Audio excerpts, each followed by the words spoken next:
Hello friends, welcome again to the series Why Mathematics.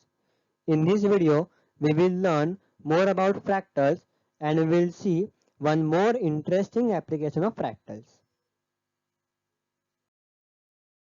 Mathematics, fractals and many more. Part 2. So in the last video, we have discussed about Julia sets and I have mentioned that they are fractals. So question might have arisen in your mind, what are fractals? So that we are going to see in this slide. Fractal is a curve or geometrical figure, each part of which has the same statistical character as the whole. So I am going to now explain this definition with some examples. So first look at this. This is a picture of shell. So each smaller part of this shell represents the whole shell. So it can be regarded as fractal by definition. Now look at this another picture. You are familiar with it. It is what? Julia set. So look at these smaller designs. This smaller design is being repeated in each of these smaller areas. So you by definition each part of it represents the whole Julia set. So by definition it can be called as fractal. Now although this is the proper definition of fractal, uh, this is not enough to find out fractals. So the this definition of fractal is used to derive certain properties of fractals, and while applying this fractal analysis to real life situation, this definition is found to be less useful. So in case of real life situations, we mostly apply those properties to identify fractals. So now we are going to see those properties. The first property of fractals is that it shows similar patterns at each magnification level. So to explain this, I am going to take one example. So look at this fractal. It is called as cos snowflake. Now look at this smaller area. If you magnify it, you will get this. So it looks similar to this fractal. It is almost 6 times zooming. So if I select any small area in this and again zoom it, I will again get this similar pattern. So if we go on zooming in and in, we will again get we will again going to get similar patterns. So this is the first property. Now coming to the second property.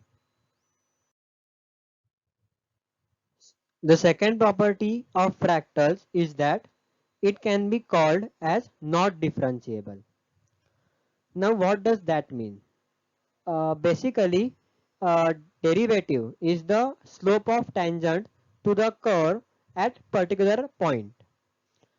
So due to spatial structure of fractals, one cannot draw a tangent to the fractal at any point. So that's why it is called as not differentiable. Now another property is that it has a non-integer dimension called as fractal dimension FD. Now what is this fractal dimension, how it is calculated and why it is non-integer? That's not relevant to us. Just remember it has certain property called as fractal dimension. So again I am going to take one example. This is what we have seen called as cos snowflake. So it has fractal dimension equal to natural logarithm of 4 divided by natural logarithm of 3, which is approximately equal to 1.26186. So this is its fractal dimension. Now, before going to the application of fractal, we have to first understand one concept called as surface density. For that, I am going to take one example. Let us consider a piece of cloth with area, let's say 120 meter square. So I am going to fold that cloth so that its volume after folding becomes 1 meter cube. So now I will define a ratio area per unit volume.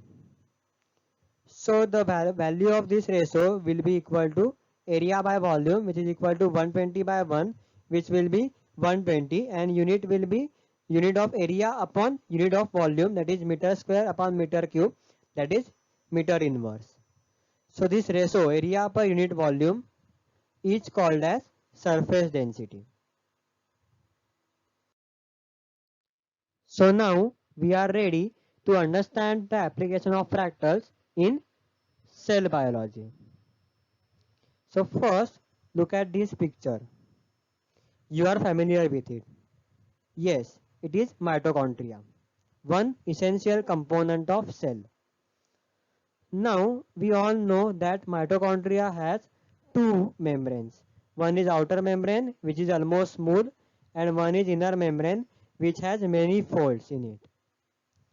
So, the property that we have studied, surface density, so biologists use that property to characterize these membranes. So while finding the value of surface density for the inner mitochondrial membrane, the results from various laboratories were conflicting. So what was confliction? That was they get variety of values from 8 to 24 micrometer inverse. So here the unit is changed to micrometer inverse as we are now at cellular level.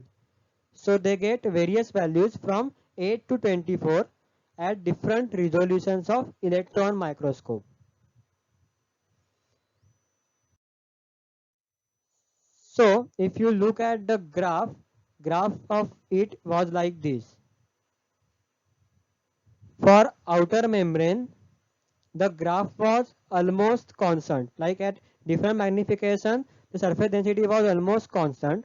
But in case of inner membrane, after each magnification, the value of surface density was found to be increased. Now, how to explain this graph? So the here fractal geometry came to rescue.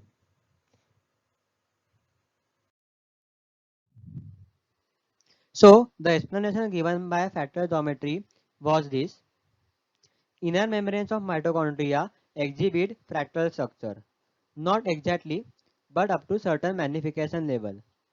This means that the similar repeating patterns which we see on zooming, we can see those patterns only up to certain magnification level, not after that.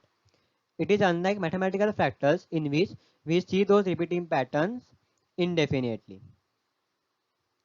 Thus, instead of using normal seriological methods, we must use fractal geometry. We can't calculate the exact value of surface density as it can be very large. For example, for ideal or mathematical fractals, this value is infinity. But from its graph, its fractal dimension fd can be calculated and can be used for further calculations and predictions.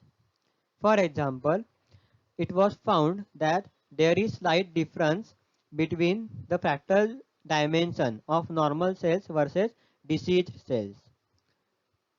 Here diseased cells means I am talking about cancer cells or tumor cells. So if the person has cancer or not, it can be predicted from this fractal analysis. So we are now going to see similar examples in the next slide. So now in this slide we are going to see similar uses of fractal geometry in cell biology. These uses are based on the same principle that we have discussed in now. So first is this. This is liver. You all know that. So the first use is understanding liver membranes. So the same problem like the one which we have discussed in case of inner membranes of mitochondria, the similar problem was arise while discussing about liver membranes. The value of surface density was found to be varying between 6 to 11 meter square per centimeter cube. So here also fractal geometry came to rescue and the problem was solved by characterizing liver membranes by their fractal dimension. The second use is this. This is prediction of tumor malignancy in breast cancer. So this is the graph of fractal dimension versus image number. From this graph you can clearly see the difference between the fractal dimension of normal cells versus diseased cells. So this is similar to the example that I have given in the last slide about prediction. So this analysis can be used to predict cancer also. So this is all about application of fractal geometry in cell biology. Thanks.